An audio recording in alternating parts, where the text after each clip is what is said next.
Wonderful, Alex. I'm really excited to be here today.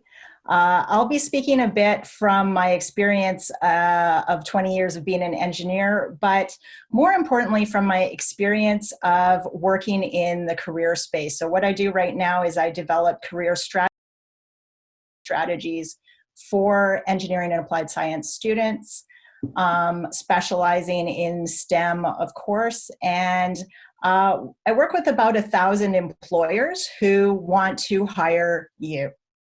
So I am going to speak very broadly about career and skills.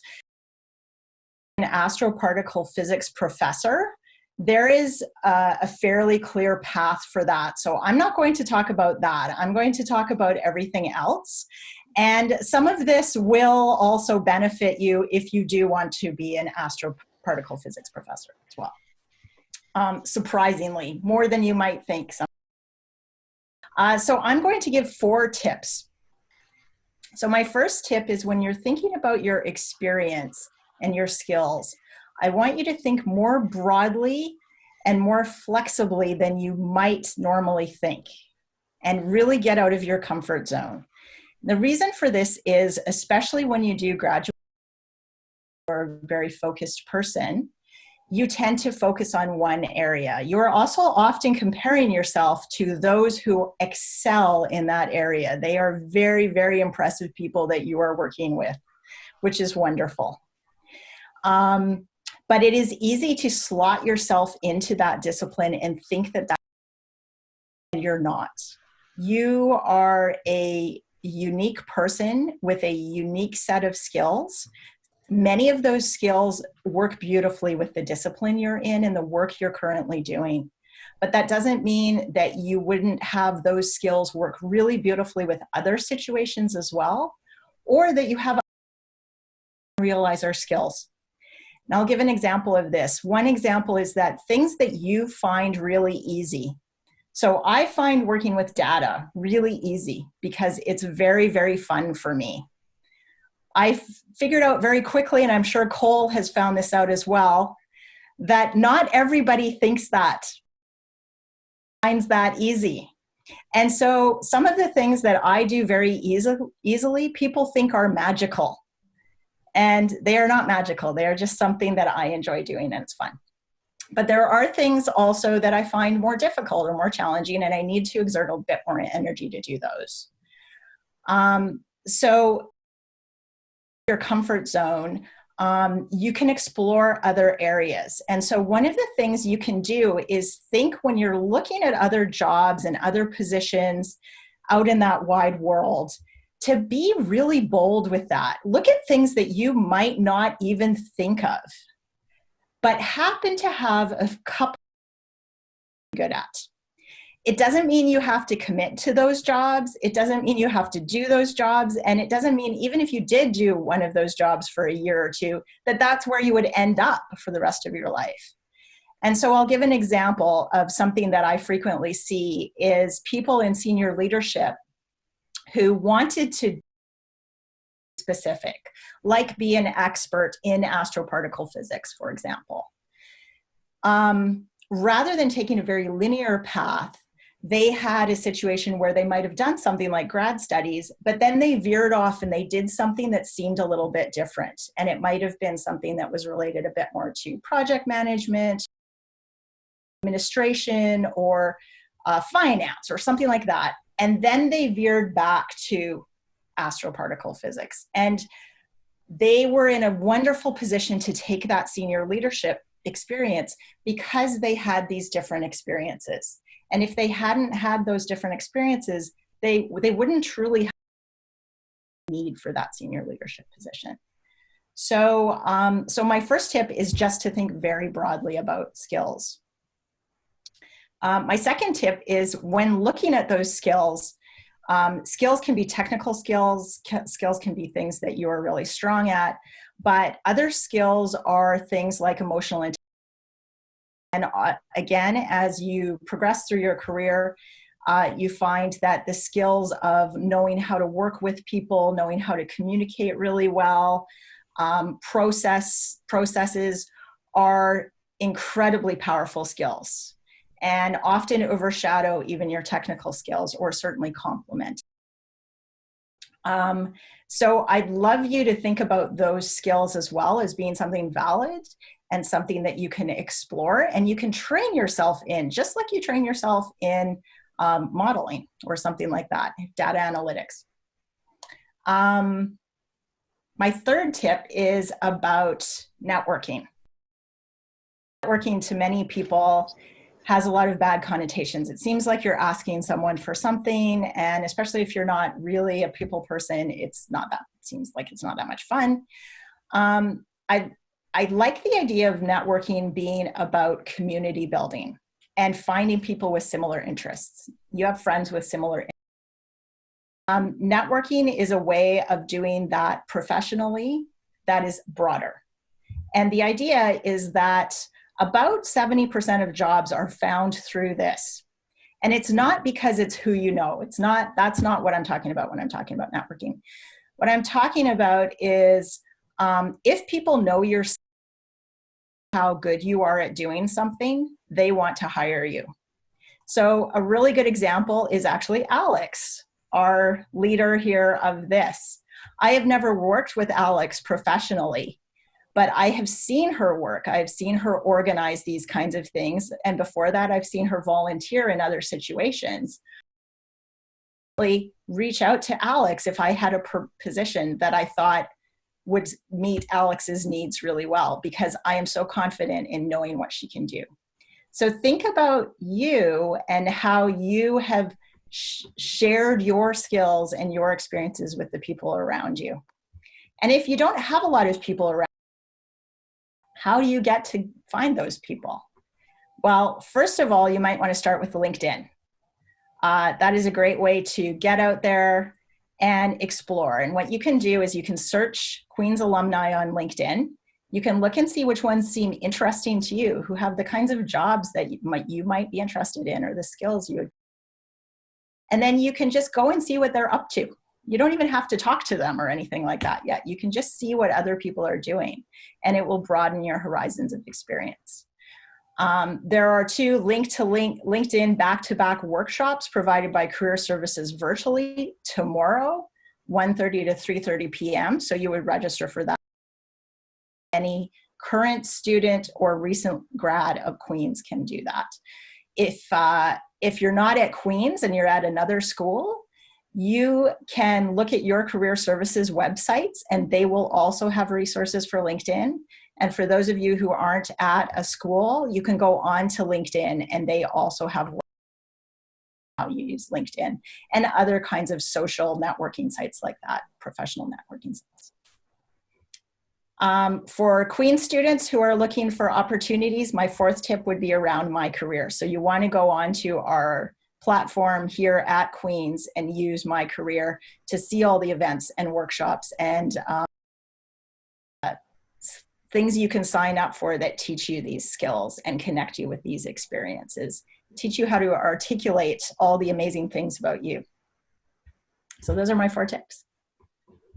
Right, thank you, Alex. Good afternoon, everyone. So I'm going to take a slightly different approach. I'm going to basically tell you about my education and talk about things I do now. And the themes here, there's a couple of themes. Basically, I'm going to tell you that I learned physics at university, and now I do many things that aren't physics. So we can talk a little bit about how I got into some of those other things. So I'll just go through some examples. So what I was going to do is share my screen. I do have PowerPoint slides.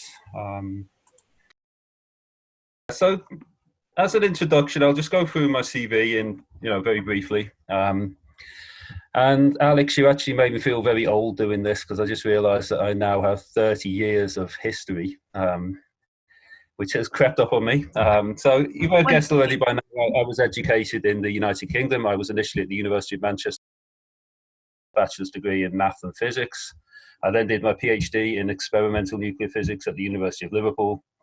And then I did 3 postdoctoral terms, which is somewhat unusual, but actually coming from the UK, it's not so unusual, because at least in those days, we did things a lot faster. So you'll see there, it took me only 6 years to get from starting university to, I was actually only 24 years of age when I got my PhD.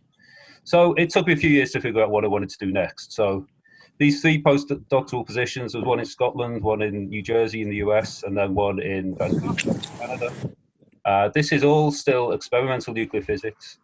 At the University of Paisley and Rutgers University, I was traveling to experiments. We would bring the data back to our home institution and analyze the data and write papers there. Triumph was different because Triumph, as some of you may know, is where the experiments actually get done. So I was there handling the equipment on a daily basis, and people would come to us to do the experiments. So I learned a lot of Triumph. That was very important. And the nuclear physics scene in Canada is very small, and the only places you can go from Triumph is to Chalk River.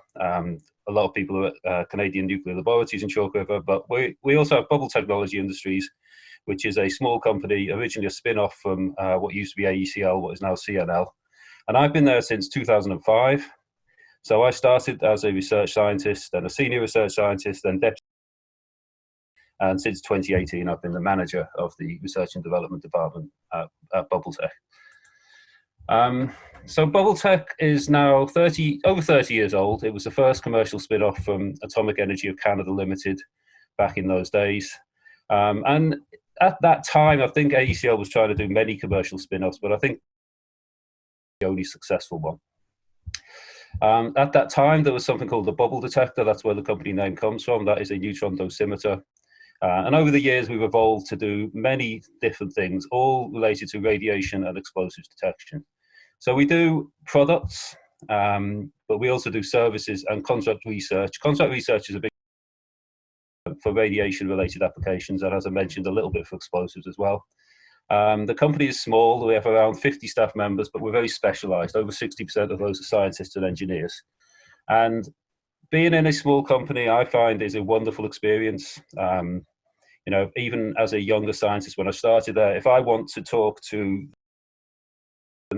I just go knock on their door and we're in a meeting right away. I don't need to book it. I don't need lots of bureaucracy or paperwork. So we can get things done very, very quickly at Bubble Tech. And we've built an innovative, multidisciplinary team with capabilities in physics, electronics, mechanical design, software, prototyping, and assembly. And as I mentioned, when I joined BTI 15 years ago, I was physics. And I now, obviously I'm supported by experts in each of these fields, but I have to know enough about each one of those. And really, I've just picked that up on the job over the years. But as I say, supported by some real experts in those fields. So what I was going to do is just go through some applications of what we do and basically, so we'll start with space. I'm sure many of you recognize Chris Hatfield on the left there. He is holding a set of bubble detectors, which we used on the International Space Station to measure the radiation dose to astronauts. That is called the Radian-2 experiment, which some of you may have heard of, and I'm actually the principal investigator for that. That's one of my favorite parts of the job, actually, is interacting with the astronauts and everyone involved in the space program. It's really exciting. The bubble detector shown on the right there, and underneath that is what we call a mini reader, which reads the bubbles in space.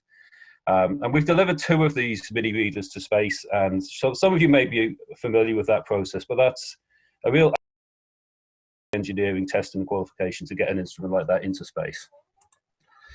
Technology is also used at sea. We have radiation dosimeters in nuclear submarines shown on the left there. And on the right, that is a maritime spectrometer system for surveillance missions. So that's a law enforcement boat which drives through the water looking for radiation, particularly smuggled radioactivity into a port, for example. Also, we've had our equipment underground. The thing on the left there is basically a very large bubble detector that was used for the Picasso experiments at the Sudbury Neutrino Observatory. And I believe Queen's University was heavily involved in that. So at that time, that experiment was visited by Dr. Stephen Hall. And our technology was also featured in the Canadian Museum of Science and Technology from that. So that's a good link to Queen's University there through SNOLAB. And then obviously a lot of ground-based applications everywhere in between. So here's some military vehicles with our equipment on them. That includes land vehicles and also airborne systems. What I love is interacting with end users who are out there in the field.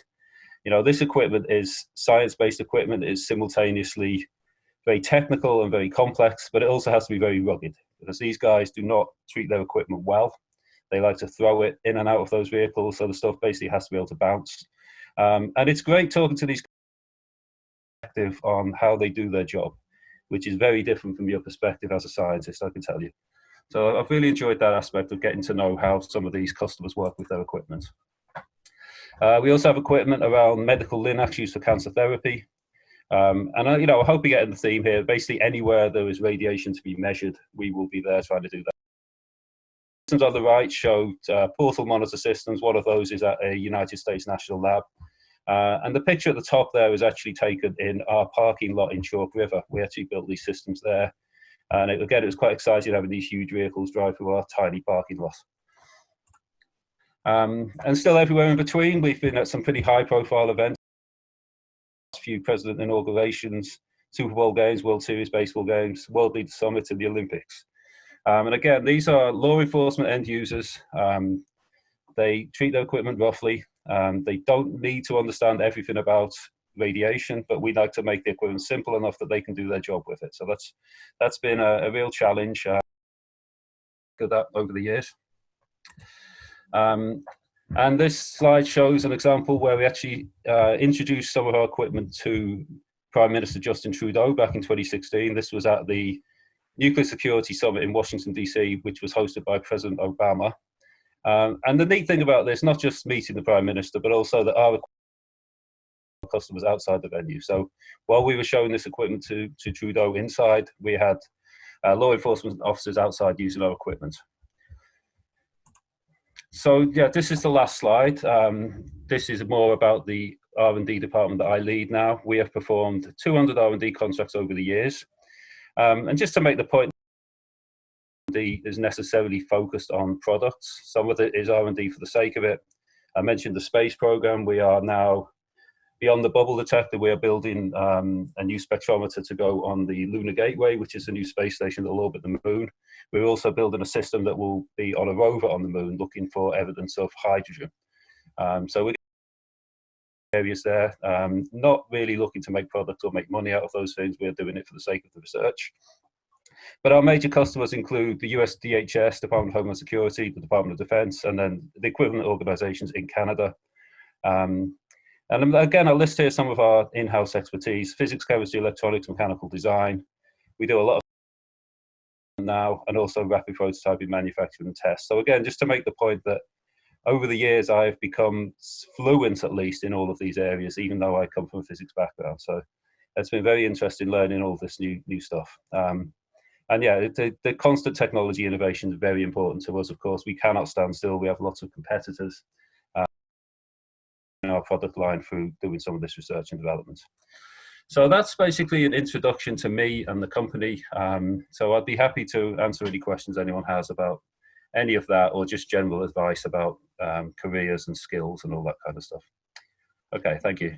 Yeah, no, thanks for having me. And it'll be places where the things that I'm about to talk about dovetail with Chelsea and Martin's experience. But I'm going to take it from a little bit of a different direction, because I really struggled in terms of my career path. And so I think for those of you that like some of the things I'm going to talk about are going to be maybe a little bit personal, but these are things that nobody talks about within the academic realms, and how to navigate these things. So I think it's useful for just people to hear about it. So I'm sure, like many of you, I mean, I got in academia efficient maths and sciences. Particular maybe to me is I just wanted to work on the hardest thing I could find. And I grew up on a farm in Napanee, which is just a half hour from Kingston. And I didn't have a whole bunch of people who worked in technical fields. So theoretical physics seemed the best that I could find. High school education. So that's the one I picked when it came time to go to university. And one of the things that was both a benefit and a negative is I found that it had an obvious track to it. So specifically, there was continually advertised, the grants and the scholarships. Like I knew try and move on to the next thing for success. So that was good. I knew a path to follow, but But also, I eventually came to feel that it was so tracked that I didn't know what other paths there were. And specifically, and I'm sure many people, is that like when you're in university, your professors are the best examples of success. Like those are the models that you see, and it becomes hard to see what other models are out there. So I just to kind of like contextualize things, like I did well in academia. Like I got the scholarships, I finished my quickly. I had lots of publications. Like in terms of the like getting as many gold stars as I could, like I collected them as much as I could. And yet, despite all of that, I was still struggling. I call it like an existential crisis. I don't know. I had a very hard time. I found like I wasn't a good fit. I wasn't enjoying it, and in particular, I found I was getting more and more isolated. And like we were talking about, I was getting so specialized and so narrow and so narrow. I was having a hard time even describing my work to people within my own group. We were all within the same research group, and yet we were all so specialized that it was that was a challenge. I found I was working on really hard things, which was the thing that I had determined I was going to go do, but I eventually came to realize that there are a lot of hard problems thing to do. Like if you do a fantastic job on them, maybe 10 people in the world would care. And that was as a person who was convinced that he was going to collect gold stars, that was a struggle for me. Also, I came to realize that like every time I was submitting these scholarship applications, there's only one place to go. Where else do I go? So that was a struggle. And then just leading into some of the more personal stuff. So, I mean, I have coming out of high school, I was dating the same girl at high school in undergrad. We eventually got married after I finished my master's. We're both from close. We're really close to our families. And it really, really bothered me that as I was looking further ahead in the future, I was making choices that weren't expanding my options, but it felt like I was limiting my options. I had less and less, like despite succeeding, I had less and less available to me after.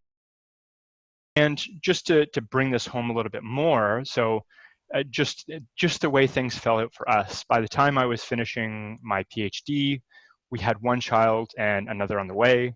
So I was looking at this and going, oh my gosh, I not only did I identify with being a student, but I also now, and I had serious concerns about my ability to raise a family directly out of my PhD. And I was really, really struggling because high school friends that I knew, when we were, just talking about where we were in our lives, some of them were buying houses and felt like they were moving forward in their lives. And I kept on going, I am nowhere close to that. Like, what the heck is going on? So this was a big deal for me. Now, of course, this is one of those things where, I was putting all the upfront investment in and it should pay off in the future. I think we can all agree. But I started looking at the numbers because I'm a numbers person. And the thing that really struck me is I don't know that I understand these numbers. The numbers aren't playing out the way I feel like they should be playing out if I'm doing well. It occurred to me that new engineers out of undergrad were going to be doing substantially better than I was doing, despite having like succeeded and being more valuable than these other people. And it was just driving me nuts. And then also I was like, okay, fair investment, but eventually it's going to pay off. Well, then I started to look into the statistics about, okay, if I'm going to be a professor, like what's the path? I need to start studying this. I got to figure out what the playbook is. And it just became very, very clear that there's not a lot of seats on the bus. I can be as excellent as I And if there's simply not a seat out there for me, what am I going to do? So risk adjusted, I wasn't convinced that, like, even if I tried to be as absolutely amazing as I could, I just wasn't convinced that, like, I would have to move my family to another location. I would have to have financial sacrifices, and I would have to, and it still might not work. And then where do I end up? So, like I said, like, it felt like existential crisis all over. Like, I didn't know how to process this, and I didn't have any models for how to. I took I struggled. So okay, so that's where I came from. Now, in terms of how I made the transition, so during my PhD, I was making beer with the founder of Laser Depth Dynamics, or the soon-to-be founder of Laser Depth Dynamics. He was going to commercialize. So he said to me, well, hey, you write software, and I've got this thing that we're, both of us know physics. I've got do you want to join as like the software lead on it? And we can, because we think we're going to make this startup. So, and during that time, I didn't know if the startup thing was going to work. So I was trying to figure out transferable. And then I tried to figure out what's a new position that can get me more transferable skills that, okay, if that failed, then I can still, like, my resume gets broader and I can maybe make the second leap. I wasn't convinced that the first leap would be the right one, but maybe the second leap would be good. So then I invested in a few to have broad applicability. And then I worked relentlessly on trying to make sure that I understood, like, we were doing a startup. If I wanted to know how our company was doing, I wanted to know what the direction was, I wanted to know what the goals were. And I spent a lot of time asking questions about that. Simultaneously, while I knew that I knew a little bit about software, I was convinced that I didn't know what I didn't know. And I was trying to reach out to all of the other people in the software industry, as many people as I could find, and go, like, what are the things that people do in this industry that are best practices? Because we're going to need to do them, or else we're going to fail. And constantly focusing on making sure that my work was obvious and visible within our organization, and that it was contributing to our big goals. And then, again, one of the reasons that I picked a startup, like, I had already looked at investing in a career that I didn't feel like, I feel had put me behind a position that offered a couple of things. Well, if it fails, at least it's going to fail in a way that's going to give me things I can take away from it. Or if it's going to succeed, well, at least it will succeed in a way that's going to cover all of the ways I felt like I hadn't succeeded in the previous. So I didn't want to be limited in terms of my compensation. I wanted to have an outsized gain afterwards. And then again, we're in Kingston for a reason. Our families are here. So again, if the whole thing fails, at least we're raising our family around the rest of our family. So that's the path that I took, and I'll talk about what we do at Laser Depth in a little bit. But what I recommend now in terms of is, and this is going to dovetail again with these other people's comments. So make the best transitions come from people you know. So it's friends of friends, people who you've worked with in the past, authentic networking where, okay, so many of you, so you all have supervisors, asking who are their collaborators, and then going and finding those collaborators on LinkedIn and saying, hey, do you know anybody on any of your students that have successfully made the transition to industry? And then go talk to them. Like, do a couple of hops out, because you will see that you're super likely looking at work in an adjacent field, and they will have skills similar to your skills, and you'll see how to transition those. Second is make sure you're picking things where if everything fails, you still walk away with something from it. So this is similar to Chelsea's comment earlier, where if you're constantly same sets of skills, it's hard to take them somewhere else. Because so I manage all of our hiring here at LDD. When I see a resume that has the same thing over and over and over and over again, it's hard to differentiate you from another particular candidate. So this is where this variety really helps, is especially in industry. And it's really hard to be Michael Jordan. So it's so much easier if, okay, I know, being top 20% in physics, maybe, even that's hard, let's be fair. But top 20% in physics, then layering on different, like communication or management or anything like that is, sorry. All right. And then I can't even see my bottom point because of where I've put everybody. Oh yeah, so focus on being T-shaped rather than I-shaped. So this is where if you're a super narrow and only have a particular set of skill sets, rather than having a particular broadening out in other areas, exactly what Chelsea had said. And like I said previously, find people who are 2 to 4 years ahead of you and ask them what they did and what they learned. Because for instance, for me, I'm now 8 years away from when I was trying to get out. I'm not applying for the same entry-level position. Find people who've made the jump recently and ask them what they thought that were the things that matter for them. And you want to be doing this well before you need a job, because it's not going to feel like authentic networking if you ask them a bunch of questions that seem like you're interested in them and then like end the conversation with, oh, and by the way, can I have a job? It really helps to really understand the industry and what your employers care about, what your customers care about. Knowing that early, I find is really helpful. And then honestly, follow through is so important. Like if you're going to take up somebody's time, like actually going afterwards and say, hey, X, Y, and Z. I think that is the number of people who don't do that is very high. It's few people who do, and that's a massive differentiator. So if once, like, what's the reasons to do this for people who are like I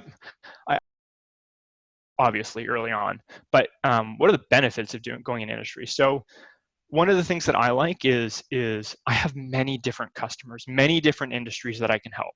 There's not a particular institution where if I don't satisfy their particular requirements, I have no other options.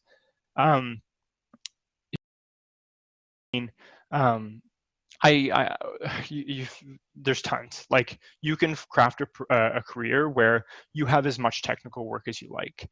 And I didn't know it back then, but I know better. I know now that I actually like teamwork way more than I thought I did. And like I lead the software team here, and being able to being like software development, it's a team sport. We believe it. So we interact with people all the time, up and down, like throughout the entire company. And that's one of the most enjoyable parts. Like it's not always just doing the stuff in the lab. The main points that I have, and there's some references here, and I can give them to Alex afterwards. So I promised Alex that I cut this down. So hopefully that was short enough, or maybe I just talked really fast through it. But the first question did come back to was from Susan about asking what you meant by processes, and I just wanted to make sure that I had that processes among skills. And if I may read, if it's all right, actually, Chelsea, if you'd like to answer that, or I could read your question aloud. I don't want to cut off your voice. I'm sorry. You can go ahead and do that. I know the one tricky thing about chat is that it moves as people are entering new questions. So your response. I have it available if you'd like. Here, no, I got it. Dr. Shaheen, good question. By processes, I meant a variety of organizational processes. Quote, how does an organization make decisions? A weighted evaluation matrix process, or develop a strategic plan, or how does a unit have an effective communication plans and processes using agile or teams or etc. End quote. These processes can be simple or large and complex. You can get experience with a wide variety of processes by working at organizations, small, medium, and large. Volunteering with a group is often a helpful way of getting a variety of experience. And I would completely agree with that. That's a great way of learning how to get through those processes. And I think that's one of the values of doing your master's or your PhD. You learn how to do technical processes, especially technical analytics, to a very high level. So you're prepared to do this kind of stuff, but until you've seen it in action, it's hard to really wrap your mind around it. And I'm going to be honest, some of it is a lot simpler than you might think it is. So it seems almost too simplistic, but it is what makes organizations function. And if you can come in with an open mind and experience organizations, and that can be all the way from startups like Cole was talking about, all the way to large organizations or volunteer organizations, and get broad experience with that, that is something very high value that organizations will use. Am I right, Cole? Would you use that kind of person? Yeah. So we get a lot of resumes that are just a list of technical skills, but there's so much about technical skills that have to come together to actually deliver a product for a person that we can then, again, I'm come from bootstrap startup land where revenue is a thing that we're constantly focused on because that's how we pay our paychecks and the paychecks of every employee that's here. But like until you can go through all of the steps to deliver something, you need those processes. And the people like one of the classic ones is version control. The number of people that use software. Many departments at Queen's. It's not part of the standard computer science, and it is a critical tool for software development. And like if you can't use it, I'm sorry, you can't work here. It's so necessary that yeah. So knowing that you have that familiarity of the landscape. Excellent. Another question that came up, and I would say it's mostly directed towards Cole and Martin, but Chelsea, please do chime in. And I'm also thinking of this too of Cole's experience with a new venture and a startup, potentially versus Martin's experience with a business that has built itself over 30 years or more. What were the skills that allowed you to construct a successful business? What were those complementary skills that you needed other than, maybe high anxiety tolerance and, an entrepreneurial or an adventurous spirit? What are some of the skills that you would need in starting up those businesses? It starts with something that technically is very good. I mean, you can't get away from that. You do have to be smart guys, smart people that can develop something that's going to work. But beyond that, I mean, I think an important part of our business is that we talk to customers about what they want. If we're developing software that they're going to use, we ask them what it should look like from their point of view. Because the guarantee is to get a bunch of scientists and engineers to design it because they just don't understand what the user needs. So I think we've been quite successful with that, and that's something that other companies we see don't do as well as we do. Other than that, I think related to the previous question, to succeed in business, you do need to be good at things like finances and schedule and all that kind of stuff. And I think when BTI started up, a bunch of physicists trying to run a company. We have now people like project managers, finance coordinators, all that kind of thing. So, that helps. That helps in the sense that I don't have to do as much of that. I can concentrate on the science and let them get on with, making sure the business is okay. But I think it is important if you work in industry, you do at least need to understand those aspects. A lot of will spend a lot of time working on a problem, maybe not realizing that it's actually costing the company money at some point. So you do need to at least be aware of what your constraints should be in those areas. Sounds though too from both of your experiences, if I can tease that out, that you've surrounded yourself with very competent and capable people that maybe have those skills that you didn't necessarily come with. Like if I was starting up a business, I would want somebody with an accounting degree or with a background in that to support me. That's right. Yeah, and then you'd be surprised, in a company of 50 people, you don't need many of those. Maybe, just 5 or so, like 10% of the company is that way inclined, but that keeps everyone else under control. Absolutely. Yeah, for a successful, skills, you need such a wide variety. Like there's no, like even on our software team, I mean, there are people who architect the code, test the code, design it. Like there's how it interacts with the hardware on the like, so like we said earlier, there's so many different business processes that are involved with actually taking a product or service and giving it to a person that you're going to need the breadth no matter what. But I think the key thing, just like Martin said, is the focus has things for others. Because if you go in the lab and work and iterate and think that this is going to be great without showing it to the world at particular intervals, it's going to be you're going to end up building something that doesn't actually meet or satisfy anybody's needs. Sure. All right, another question. This was directed to Cole, but I will open it up to everyone. In your talk, Cole, you'd recommended reaching out to companies. The question is this via recruiters on LinkedIn? Is there this aspect is intimidating to me. How do I do that? So I would say don't reach out to companies, reach out to people.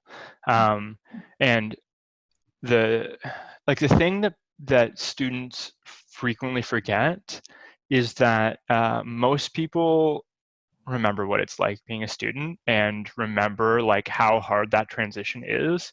So most people have a bit of a soft spot for students, and especially for people who are recent. Like if you're reaching out to people who are recent graduates, so if you go into LinkedIn and you look up a particular company and you just find people that have, like, I think if you go on LinkedIn and then you just within the company, there's a way of particular keywords and just search physics, and then see who came out with a physics degree or who came out with a chemical engineering degree or chemistry degree, and then reach out to those people. And again, I would target the people who are newer, because they're not going to have as many asks on their time already. Like at some career, it's just you just can't keep up with the amount of inbound there is.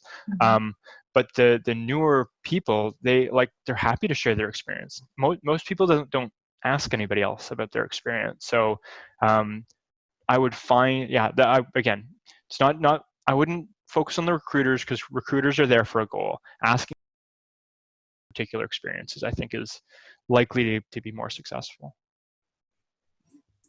Martin, what do you think about that?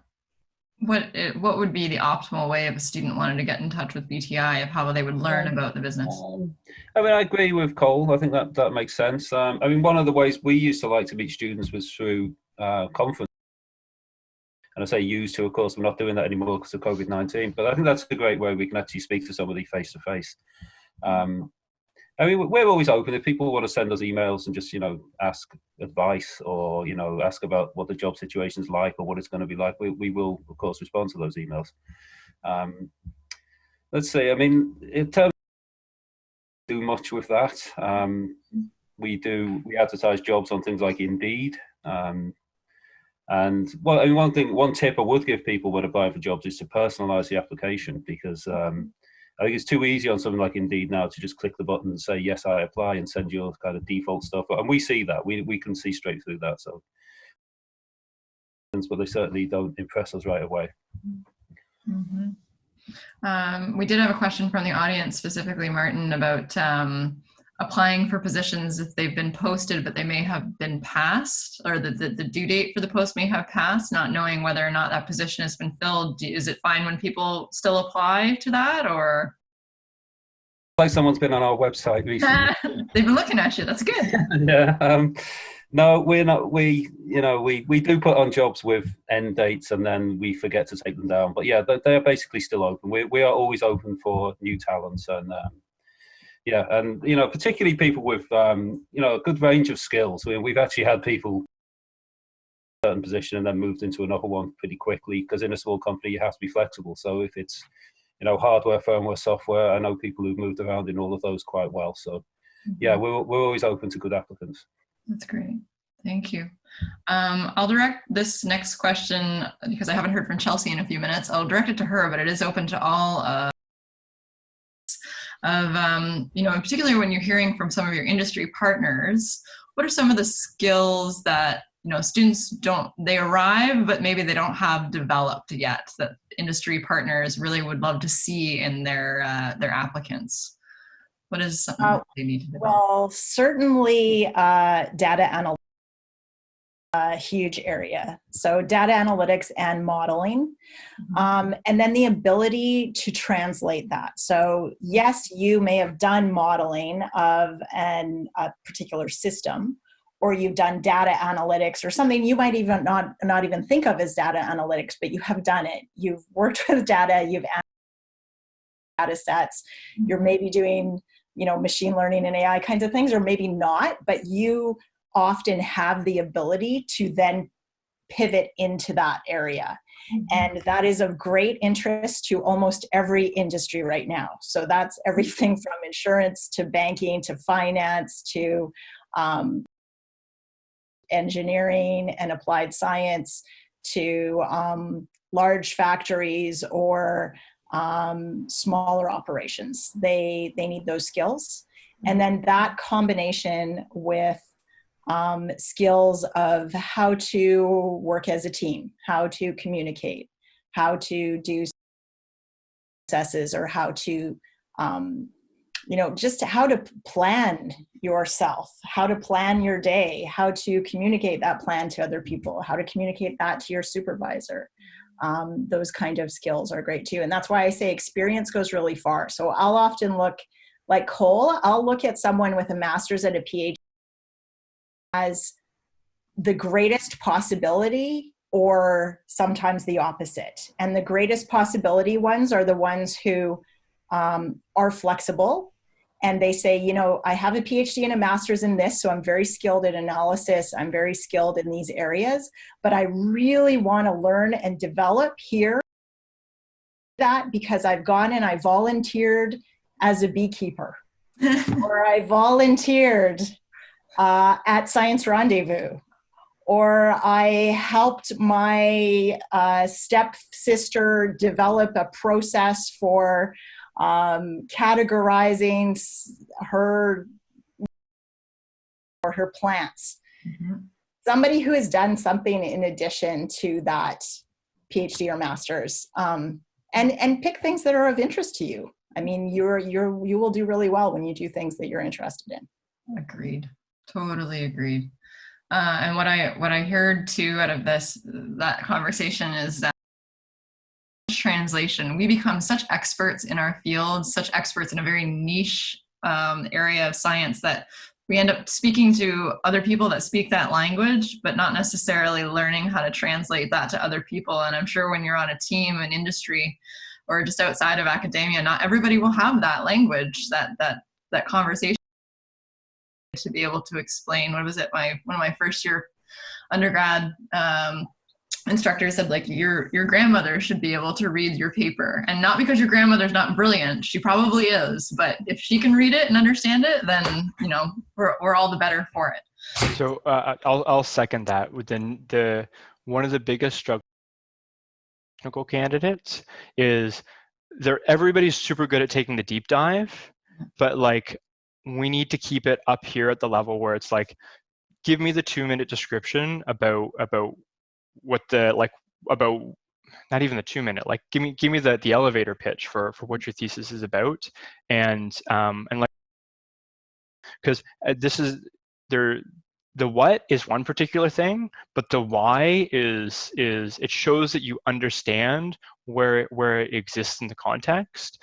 And that why is also like, we have had team members in the past who get so focused on doing the what. Do you know why you're doing this right now? And it's just like, and you got to pull them back, and you got to, like, knowing the context around why you're doing things, and clear, crisp communication is very, very important. Keep the jargon out. Keep the because you can say you can say a lot without using words that make you sound incredibly fancy. Absolutely. All right. I will ask, we have a member of the audience that wants to ask a question who had his hand up.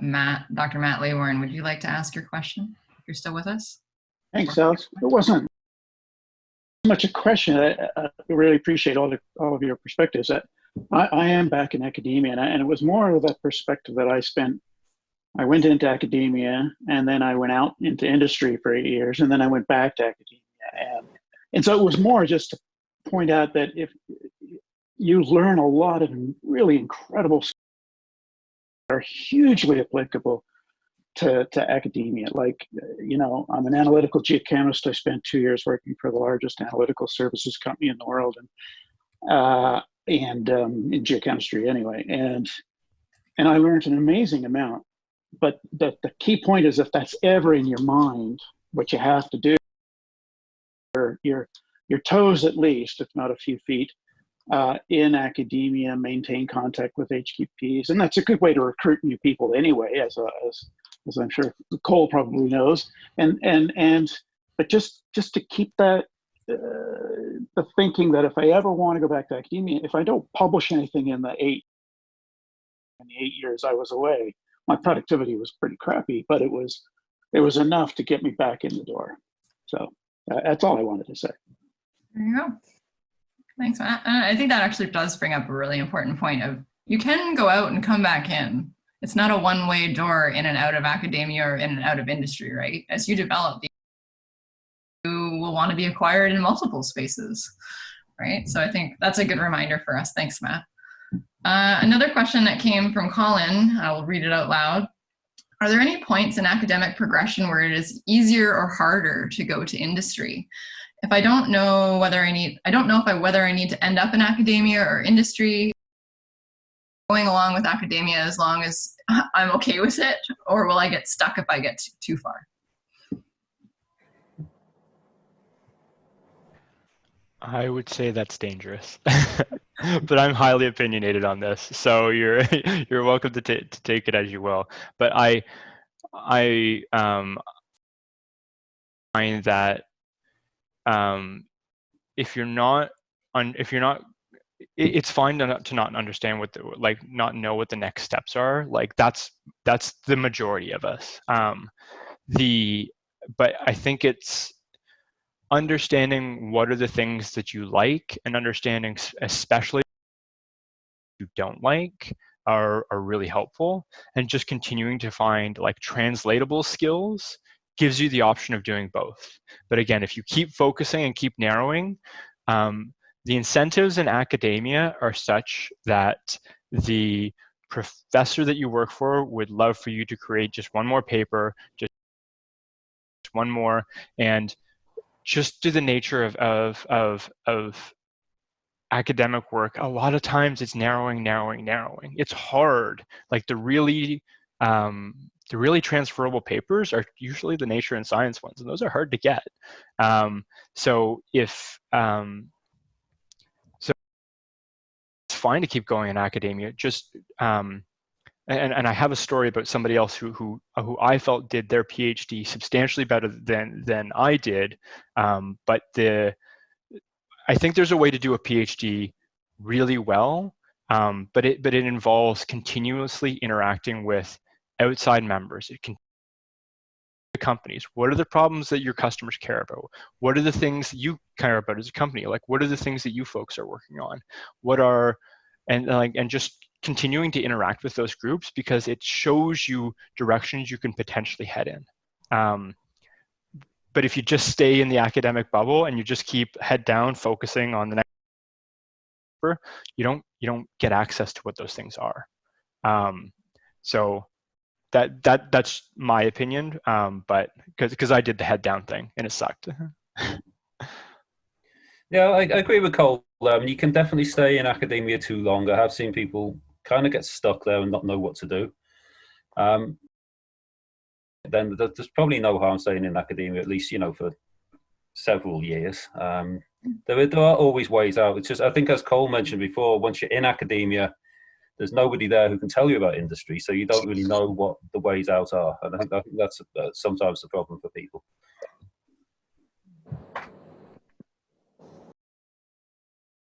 would agree with that. And if I'm not mistaken too, Martin, from your CV that you shared with us, you'd done postdocs.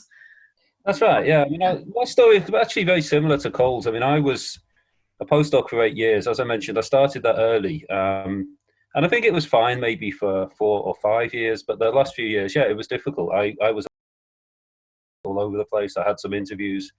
But, you know, I came to realize, like Cole said, there wasn't a seat on the bus for me. So I was kind of not quite forced out, but close to it. And yeah, I got the job at BGI, and you know, it's turned out really well for me. But it was a difficult few years where the path was not clear at all, actually.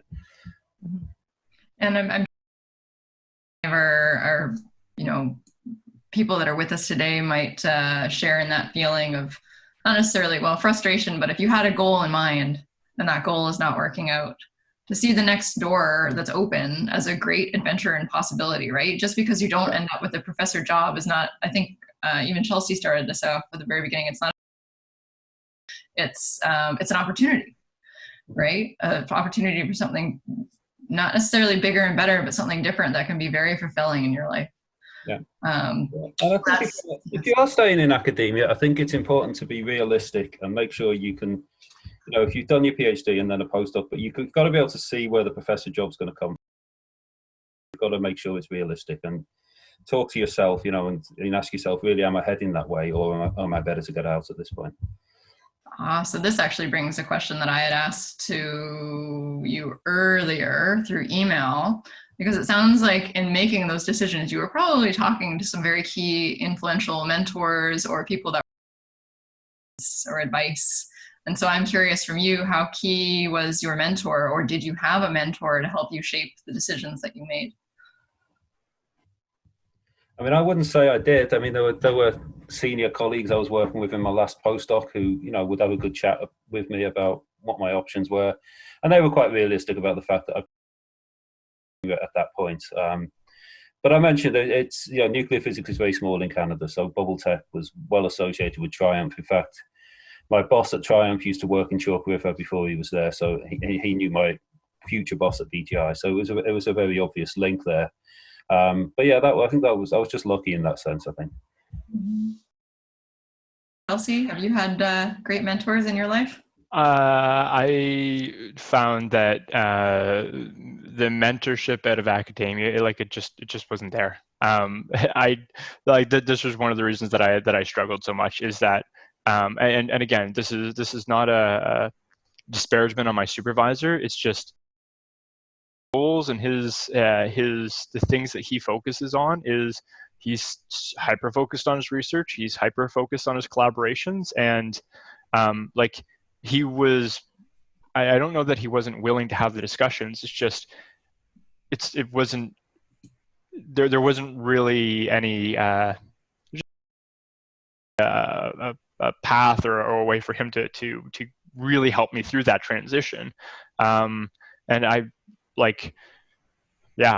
found that it was honestly articles like the ones that I shared. But I found it was a struggle, especially coming out of, like, I saw careers on finance, I saw careers on a few other places, but I didn't see a very clear, like, oh, you can go do this way, you can go do, like, I didn't see the 3 options that I had the ability to choose from. So that's why I did a startup, because it was like, I guess I'm gonna have to figure out my own. I like that approach. If it's not there for you, make it. I had a great mentor in Dr. David Atherton in engineering physics. He was excellent. And then a couple of very different mentors at other places on campus. And the combination of having a couple of different ones with very different experiences, you know, not technical at all, not an engineer. And that was a really valuable experience. So again, I like that idea of seeking them out. If you don't have a mentor, go and find one. Absolutely. Yeah, reach out, ask for that coffee. I like Cole's mention too of, like, well in advance of wanting the job. So doing your informational interview, which we have talked about in the past through the professional development and learning series. when we've had members from career services come in and give the skills talk and job interview techniques and skills. We've also done some LinkedIn training as well to find out, how you can be networking on LinkedIn. And I'll plug a few things about the Institute, but I don't want to cut off any further questions. And I want to prod people in our audience too. You're here, you're live. You have the opportunity to speak to live people, even though you are virtual, if there are other questions. But if not, I will dive into some more of the questions that were pre-submitted. I see Jennifer made a comment. Ooh, here's a good one. What is the future?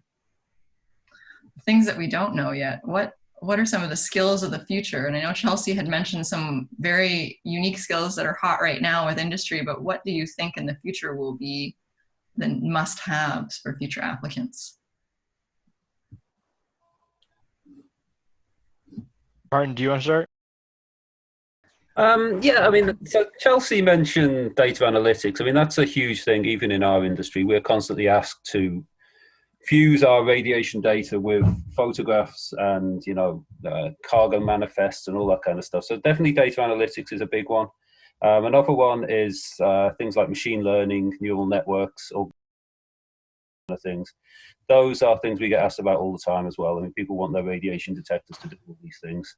And I think for us, smartphone technology in general has been very important. And I mean, we can now use smartphones. We can send data all over the place very quickly using cellular and Wi-Fi and Bluetooth and all that kind of stuff. So having those skills, but I think probably at a hardware level, I think is important. Super. I find so it's pretty easy to Google like a couple of like the top 25 hottest skills that got people jobs. Like those lists exist out there. I think one of the things that ends up is not just focus, like for instance, let's say like I'm looking at a list right now. One of them says C++, is number 17. It's not actually C++ that makes an excellent candidate an excellent candidate. It's whether or not they know the particular principles and the principle and how to build things. Because the people who I have who work on C++, they also work on LabVIEW, they also work on Python. Like they pick up the next one super fast. It's not once you know one and you know the software engineering principles, you can get the rest. Sometimes having a portfolio of your work can really help on this to show that you've actually made a thing. I've seen people use that to really, really great effect. But in terms of particular skills, I mean, we need lots of skills.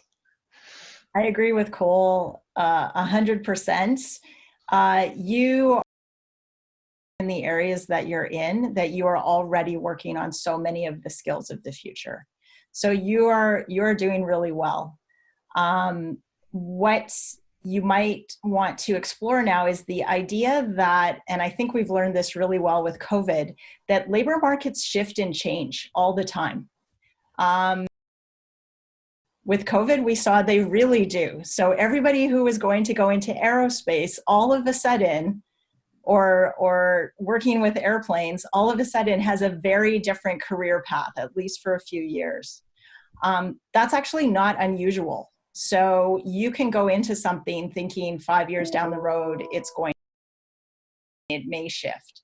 So one of the best things you can do is learn how to be adaptable and flexible and learn how to learn, which is exactly what we learn. That is the biggest value of a master's and PhD, is the ability to learn and then communicate what you learn, do your research, do your analysis, and be able to as they emerge. And if you can show in your interview that you are able to learn something super quickly, like that is the thing that really helps you get the job. Because I mean, we work in lasers and photonics, and like the chances that anybody are actually going to have those particular skills, it's basically zero. So if you can show me that you went from zero to like a thing that you put in front of people super quickly, all right, then you're probably able to learn the things that we have here. Great advice. Thank you. We have some live questions, folks, and I want to call upon Morgan to unmute herself and share her question following that. Great. Thank you so much, everybody. I'm not going to my video. I'm having a little bit of some computer issues, but I just wanted to think it's been a really great panel. My question kind of actually relates a little bit to Cole's last thought. But I've noticed within myself and some colleagues that specifically through this professional development session, we're starting skills and realize some of our technical skills. And I know personally, I've started to notice that some of those other skills, if it's getting started a startup or getting, team management, I like more than maybe my technical skills. So I was interested if you had any thoughts on how to sort of navigate taking those to a more maybe non-traditional maybe industry that you're trained in or your field that you're trained in. It's kind of a loaded question, but I thought I would ask. Yes, so that's what I did. So I loved engineering, I loved physics, I loved science, and I did that for 20 years. And I decided to transition out because I realized that the thing that I was really good at was getting results and solving problems, and it actually didn't matter what I did it in. And I really liked working with people. Unexpectedly, sometimes I don't like working with people, but in general, people. And I like empowering people. And so I transitioned out, which was just like Cole was saying, was the scariest thing I've ever done because I thought I would lose my engineering license and I'd never be able to go back to engineering again. And a big decision. It wasn't as big as I thought it would be because there's no place where you can't go back to where you went from. Like I described, and like some of our other panelists have shared, like Matthew, or the other guests have shared, you can often transition back in because then you have even more valuable experience. So I would say that is a great place to go and explore all those other things that people do and really look at the skills and competencies of the job descriptions and the people that you know who do the jobs that you think are of interest.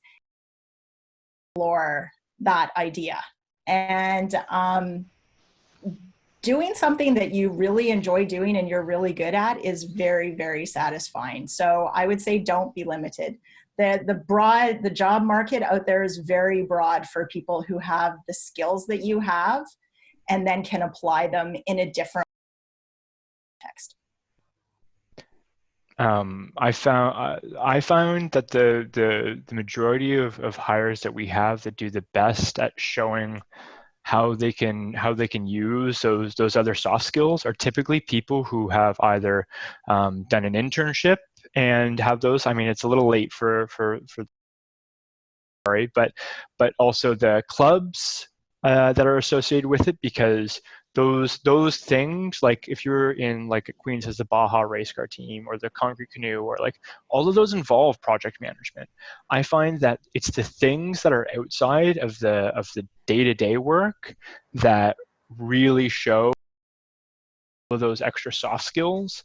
So this is where, again, like not doubling down on the academic stuff, but focusing on some of these other things is I think just as important, because it's those where you show the interviewer and you have a story to tell about it, about like as people who hear when you have done the actual thing and you know the real struggles with like trying to bring a bunch of people together to actually do something. It's always herding cats. So it's having that experience, like it comes to those stories from the volunteer kind of experiences.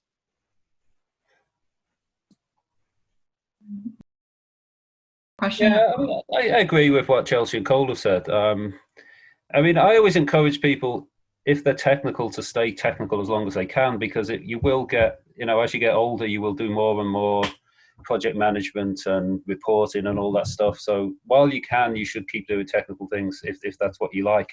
But are very good at soft skills naturally. Some people have to learn them. And if you're good at that, it will shine through anyway. You may not have to do anything special about it. You know, when you're working in technical areas, people will notice that you're good at organising, you're good at reporting and all that kind of stuff. So it may just naturally evolve for you.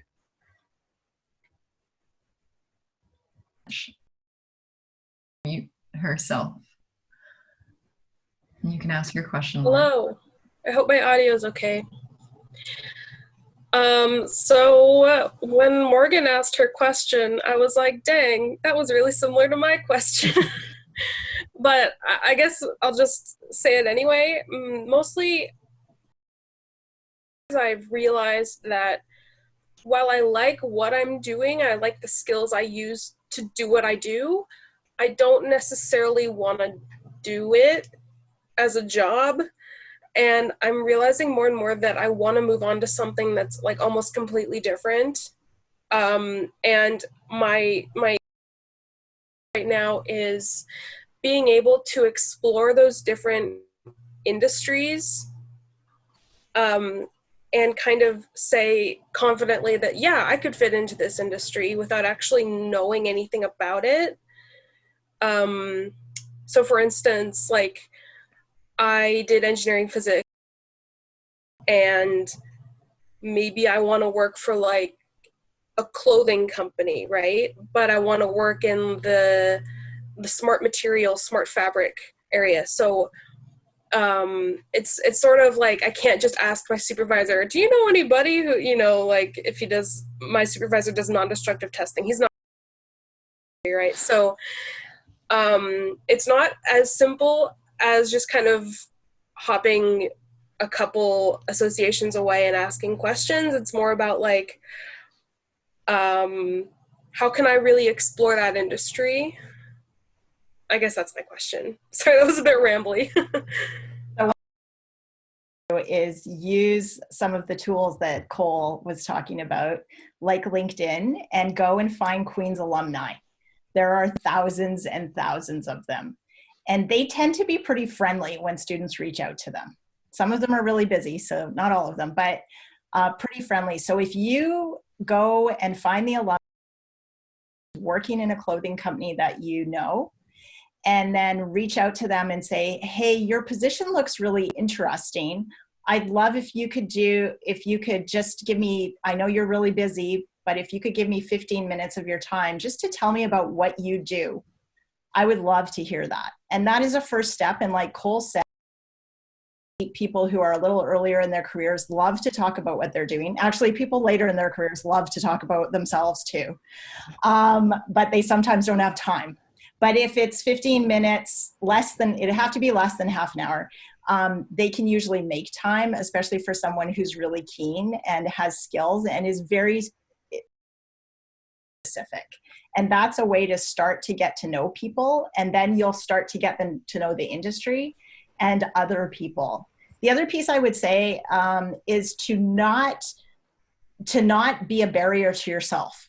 So it's really easy, especially in science and in physics, to be very hard on yourself. You're used to and knowing all the pieces and being very confident, especially in grad studies. You don't need to know that about life.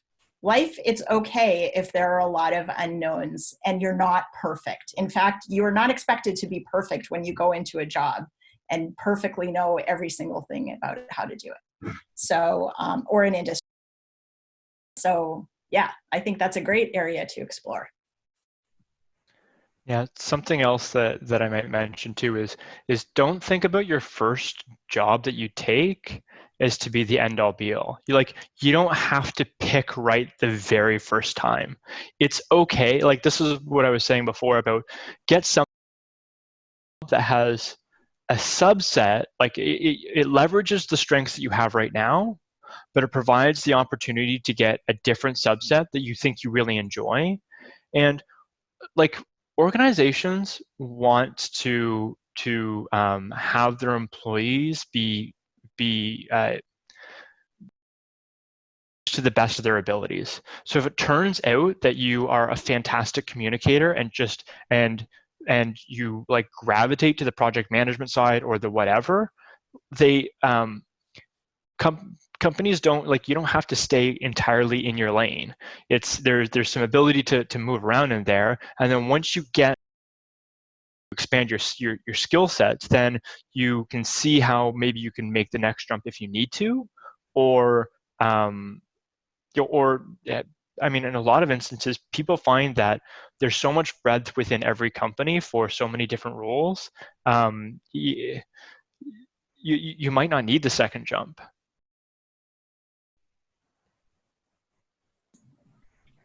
Yeah, I just agree with all of that. I mean, Laura, don't be afraid to take risks at this stage of your life, right? I mean, if you took that job and it didn't work out, I mean, so what? There's plenty of other jobs. I think you've really got to, find out for yourself whether that's good for you or not.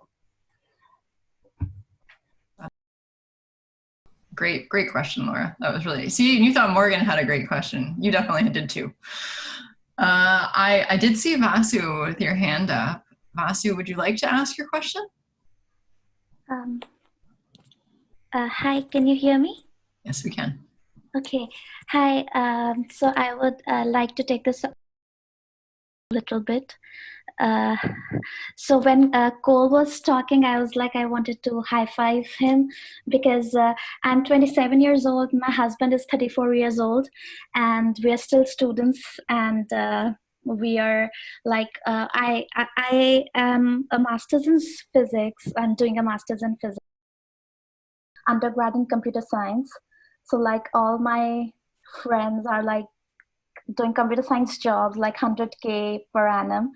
And I earn like 30K per annum, and half of which I give to Queens. So it's it's pretty. So I identify with what Cole said, and yeah. Okay. So coming to the question, I wanted to know, like, when you apply for jobs and all, it's not all the time that you can approach people in the company, because a lot of time you do not get responses. Right? So if you apply directly to the company, what do recruiters look at? Like, I submit a CV and a cover letter. So what are the recruiters looking at? Like, what specific points are they looking at in my application? Yeah. So something that is worth highlighting is that the number of people who take and I'm not saying that you are doing this, other people who take the spray and pray approach means that as somebody who sees the resumes coming in, there is just so many. So it takes a long time to get through those. So it's hard to find the signal through the noise. But this is where the approach of using friends of friends, using connections like that. I will if there's a person that I know personally and they say you should talk to this individual, I will talk to them absolutely every single time. So leveraging that is one of the most important things.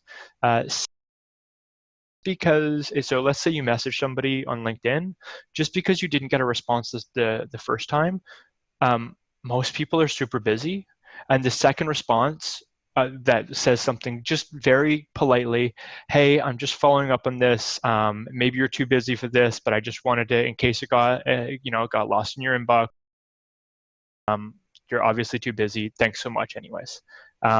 Like that's a lot of us. Oh yeah, I should get back to that. Like the second reminder is sometimes helpful, and again. You want to create connections with people, not recruiters, because recruiters, like, they know they are the individuals talking to you. Like, you're kind of in an interview process, right? So it's a little, recruiters are eventually the people you may need to go to, but go through, I should say, as you get into a company. But they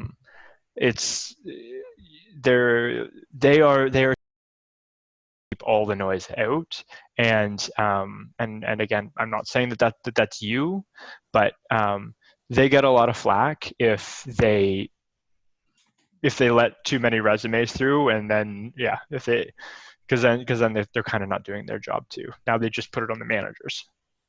Okay. Yeah, I think the cover letter is very important. You should spend some time researching the job and the company that you're applying for, and make sure some of that gets into the cover letter, because we can see people who've taken some time, who understand what the job is, what the company is. That impresses us. I always ask for transcripts pretty early as well. I'm looking for good marks, and good marks is well. I like to look at that. That's very important, especially when people are coming straight from university. But yeah, that's really what we expect is the cover letter and a good CV. You don't need to do anything more than that. And I think there was a trend possibly 10 or 15 years ago where people were trying to do fancy CVs, different colors, flashing lights on them and things like that. I don't. So, just be honest and stick to the facts. Okay.